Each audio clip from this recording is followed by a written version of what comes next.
Hey guys, and welcome back to this channel. In this video, I'll be showing you guys how you can get the Vamp Mutation on your plants in Grey Garden. This is a new weather. As you can see, it's called the Bat Attack. Bats are flying around. Your fruit can get the Vamp Mutation. If you kind of see, look around here, there are some bats flying. And they're going to visit your garden to give the, your plant the Vamp Mutation.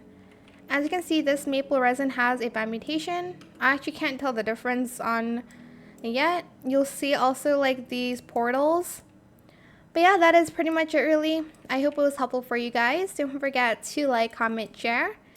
And also subscribe to this channel if you haven't done that already. If you have any more questions about this video, just leave it in the comment section down below.